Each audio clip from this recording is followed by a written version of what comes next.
9 अप्रैल 2023 प्रातः मुरली ओम शांति। 9 मार्च 1994 बाप दादा मधुबन। न्यारा प्यारा वंडरफुल स्नेह और सुखभरा अवतरण शिव जयंती। आज त्रिदेव रचता बाप अपने पूज्य सालिग्राम बच्चों से मिलने आए हैं। जैसे बिंदु ज्योति स्वरूप बाप की पूजा होती है, यादगार मनाते हैं, तो बाप के साथ साथ आप सालिग्राम आत्माओं की भी पूजा होती है। बाप एक त्रिमूर्ति शिव गाया और पूजा जाता है और आप सालिग्राम आत्माएं अनेक हो। पूजा दोनों की होती है क्योंकि बाप ने सभी बच्चों को अपने समान पूज्य बनाया है। कभी भी सालिग्राम को देखते हो तो क्या अनुभव करते हो? ये हम ही हैं, ऐसे लगता है। तो बाप ने बच्चों को समान तो क्या, लेकिन अपने से भी श्रेष्ठ पूज्य बनाया है। बच्चों की पूजा डबल रूप में होती है। बाप की पूजा एक ही शिवलिंग के रूप में होती है। आप बच्चों की सालिग्राम के रूप में भी होती है और देव आत्माओं के रूप में भी होती है। बाप से भी ज्यादा डबल रूप की पूजा के अधिकारी आत्माएं आप हो। जैसे डबल विदेशी कहलाते हो तो डबल पूज्य भी हो, डबल ताजधारी भी आप बनते हो। निराकार बाप नहीं बनते। कहाँ भक्त लोग शिव के प्रतिमा को ताज डाल देते हैं, क्योंकि ताजधारी बनाया है इसलिए कहाँ ताज दिखा देते हैं।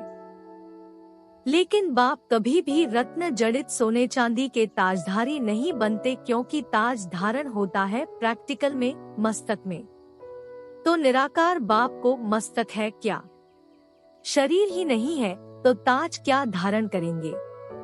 लेकिन स्नेह के कारण ताज दिखा देते हैं। तो बाप ने बच्चों को अपने से भी आगे रखा है।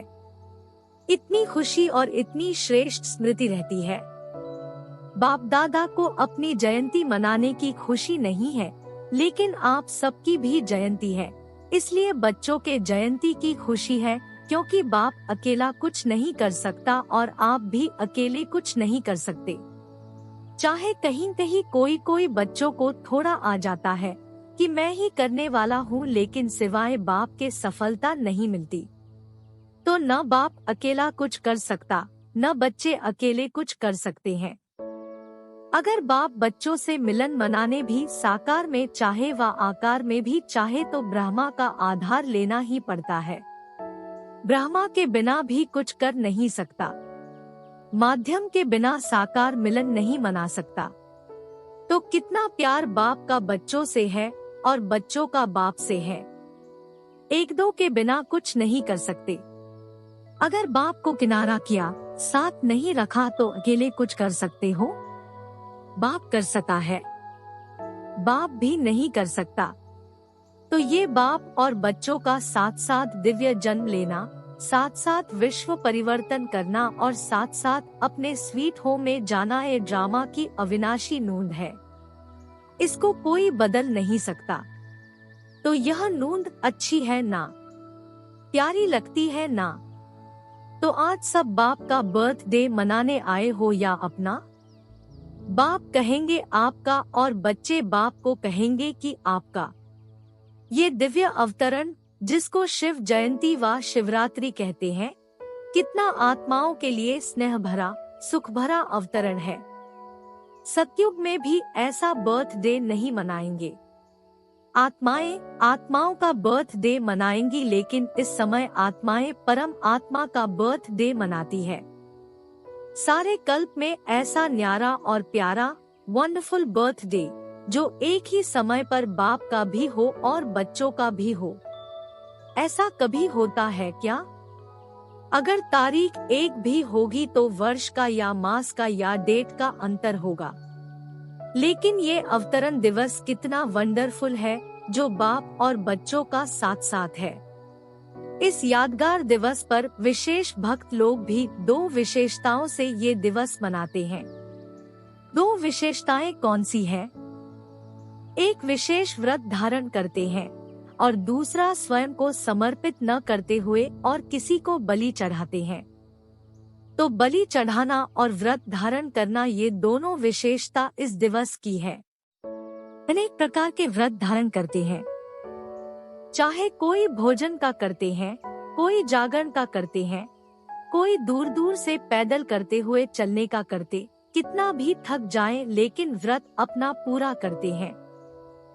चाहे कितने दिन भी लग जाएं, कितना समय भी लग जाए लेकिन व्रत नहीं छोड़ते।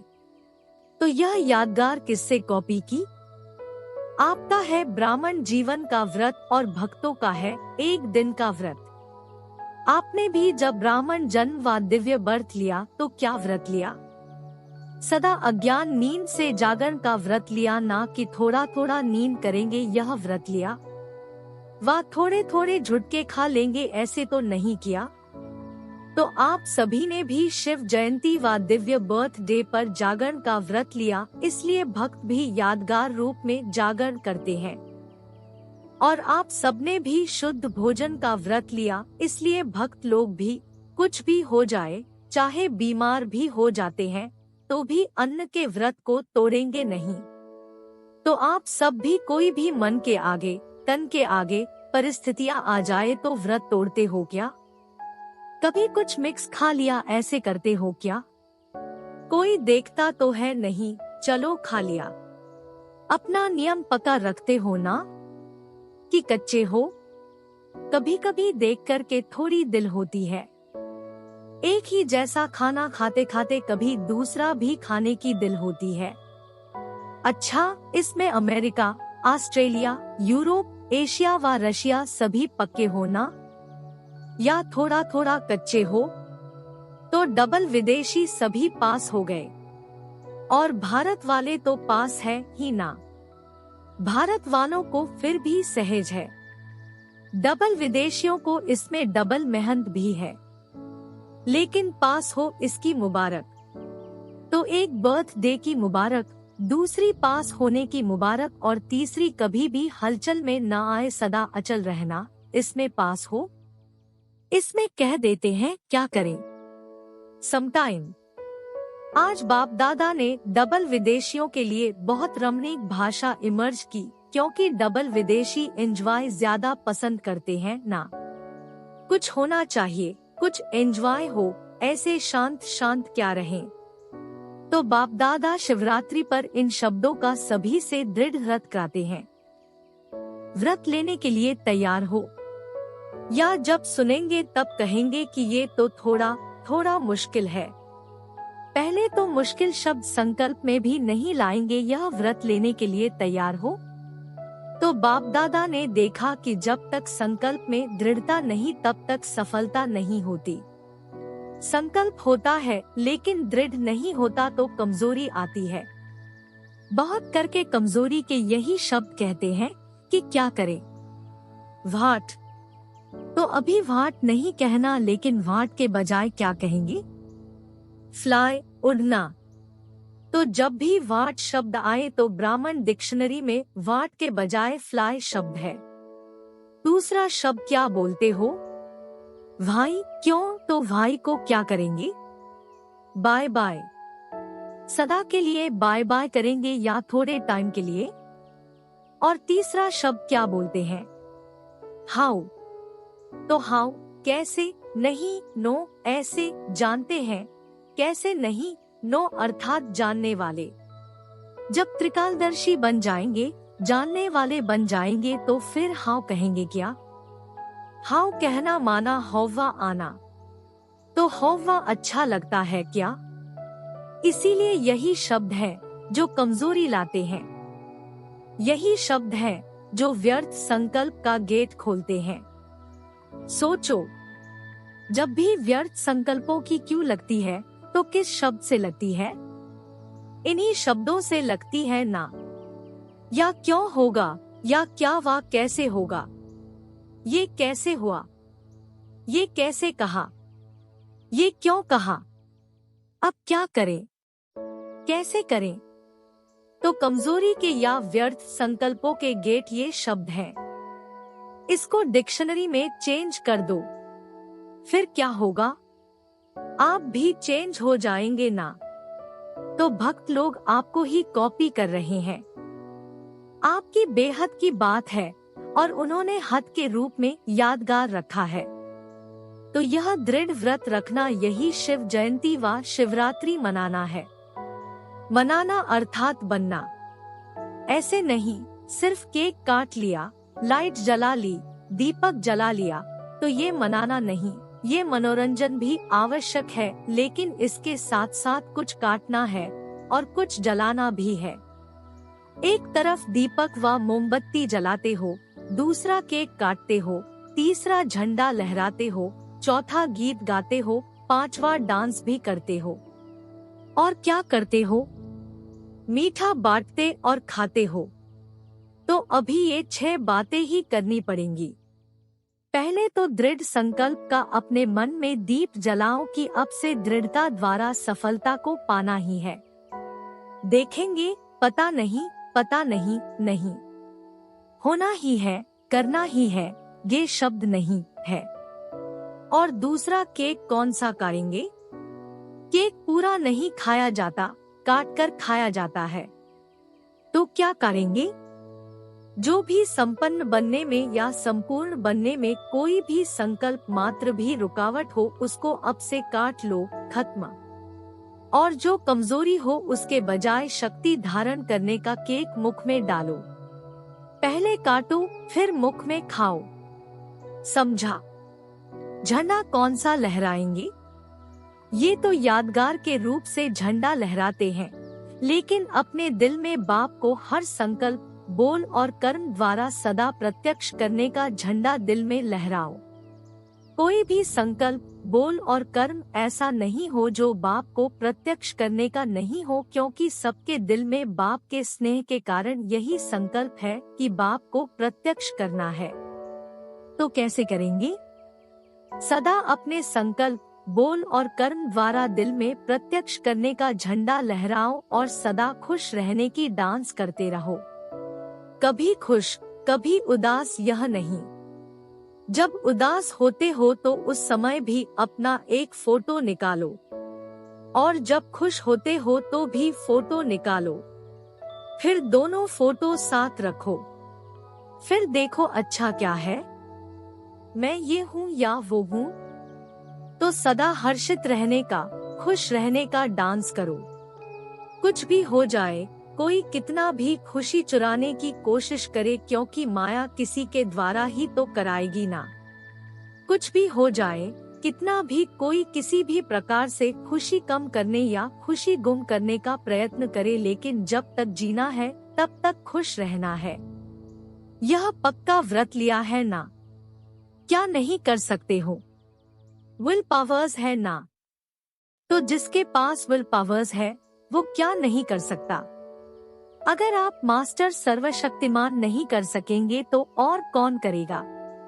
कोई और पैदा होने वाले हैं या आप ही हो? माला के मन के आपको ही बनना है या औरों का इंतजार कर रहे हो? फर्स्ट डिवीजन में आना है ना कि सेकंड भी चलेगा?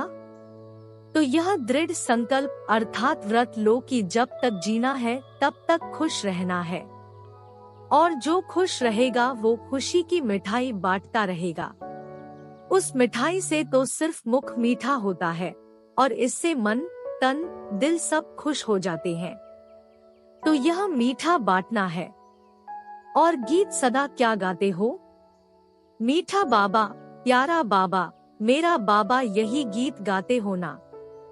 सदा यह गीत ऑटोमेटिक बजता रहे। ऐसे नहीं सेल खत्म हो जाए तो गीत खत्म हो जाए, बैटरी स्लो हो जाए। नहीं, जब बैटरी स्लो होती है तो पता है कैसे गीत गाते हो? सबको अनुभव तो है ना। फिर क्या होता है? मेरा है तो बाबा तो आ जाता है। सिर्फ मेरा बाबा नहीं कहेंगे, मेरा है तो बाबा। मिक्स हो गया ना। बैटरी स्लो होती है तो आवाज स्लो हो जाता है और उसमें तो शब्द ऐड हो जाता है। मेरा बाबा फलक से नहीं, मेरा है तो बाबा। तो शिवरात्रि मनाना अर्थात ये दृढ़ व्रत लेना। ऐसी शिवरात्रि मनाई ना? या सोचकर पीछे जवाब देंगे, अच्छा बहुत होशियार हो, अभी अभी सोच लिया। डबल विदेशी हो इसीलिए डबल होशियार हो। अच्छा, डबल विदेशियों ने मधुबन में कौन सी विशेष सेवा की? क्या किया? ब्रह्मा बाबा को प्रत्यक्ष किया, स्टैम्प का फंक्शन मनाया, विशेष योग भी लगाया ना। पावरफुल योग लगाया तो विघ्न विनाशक हो गए ना। चाहे मधुबन निवासियों के योग ने, चाहे डबल विदेशियों के योग ने, चाहे चारों ओर ब्राह्मण बच्चों के योग ने कमाल की ना, क्योंकि चारों ओर सबका यह एक ही संकल्प था कि ब्रह्मा बाप को प्रत्यक्ष करना ही है। फिर कोई ने भागदौड़ की सेवा की, कोई ने मनसा सेवा की, कोई ने वाचा सेवा की, लेकिन जिन्होंने जो भी योगयुक्त होकर सेवा की, ऐसे सेवाधारियों को सफलता की मुबारक। कितनी खुशी हुई, क्योंकि ब्रह्मा बाप से सबका दिल का अति सूक्ष्म प्यार है। सभी ने ब्रह्मा बाप को देखा है या जानते हो? क्या कहेंगे देखा है या जाना है? जो कहते हैं हमने देखा है वह हाथ उठाओ। जो कहते हैं जाना तो है लेकिन अभी देखना है, वो हाथ उठाओ। थोड़े लोगों ने उठाया। अच्छा, अनुभव किया है? ब्रह्मा हमारा बाप है यह अनुभव किया है? क्योंकि अनुभव भी एक आँख है। जैसे स्थूल आँखों से देखा जाता है, तो सबसे बड़ी आँख है अनुभव। अनुभव की आँख से देखा तो भी देखा कहेंगे। अगर अनुभव भी नहीं किया और अव्यक्त रूप से, अव्यक्त स्थिति द्वारा देखा नहीं, तो फिर अपना नाम दादियों को नोट कराना तो वो अनुभव करा देंगी। रह नहीं जाना क्योंकि दूसरों को स्टैम्प द्वारा ब्रह्मा बाप का अनुभव करा रहे हो और खुद नहीं करो तो अच्छा नहीं है ना। इसलिए जब ब्रह्मा बाप के चित्र के आगे बैठते हो तो चित्र से चैतन्यता के मिलन की, अनुभव की अनुभूति नहीं होती है। रूहान का रिस्पॉन्स नहीं मिलता है। मिलता है ना। तो बाप है तभी तो सुनता है और देता है। फिर भी इस अनुभव से वंचित नहीं रह जाना। समझा? तो सभी ने जो सेवा की, विशेष भारतवासियों ने ज्यादा सेवा का चांस लिया, तो बाप दादा नाम नहीं लेते हैं, लेकिन सभी अपने सेवा के रिटर्न में नाम सहित मुबारक स्वीकार करें। डबल विदेशियों को भी सेवा का चांस मिल गया। अच्छा लगा ना? नाच रहे थे ना? अच्छा, चारों ओर के ब्राह्मण जन्म के दिव्य जन्म के अधिकारी आत्माओं को, सदा बाप और आप साथ साथ रहने वाले समीप आत्माओं को, सदा डबल पूज्य स्वरूप के स्मृति में रहने वाले समर्थ आत्माओं को, सदा दृढ़ संकल्प व दृढ़ व्रत को निभाने वाले सफलता के अधिकारी आत्माओं को, सदा खुश रहने वाले और औरों को भी खुश करने वाले खुशनसीब बच्चों को, त्रिदेव रचता बाप की और ब्रह्मा बाप की विशेष बर्थ डे की मुबारक भी हो और याद प्यार भी। साथ साथ सर्वश्रेष्ठ आत्माओं को नमस्ते। वरदान। अपनी श्रेष्ठ स्थिति द्वारा भटकती हुई आत्माओं को श्रेष्ठ ठिकाना देने वाले लाइट स्वरूप भव। जैसे स्थूल रोशनी लाइट पर परवाने स्वत आते हैं, ऐसे आप चमकते हुए सितारों पर भटकी हुई आत्माएं फास्ट गति से आएंगी। इसके लिए अभ्यास करो हर एक के मस्तक पर सदा चमकते हुए सितारे को देखने का। शरीरों को देखते भी न देखो, सदा नजर चमकते हुए सितारे लाइट तरफ जाए। जब ऐसी रूहानी नजर नेचुरल हो जाएगी, तो आपकी इस श्रेष्ठ स्थिति द्वारा भटकती हुई आत्माओं को यथार्थ ठिकाना मिल जाएगा। स्लोगन। सेवा के महत्व को जान कोई न कोई सेवा में बिजी रहने वाले ही ऑलराउंड सेवाधारी है। कृपया आज की भोली पर लाइक, कमेंट और चैनल को सब्सक्राइब जरूर करें।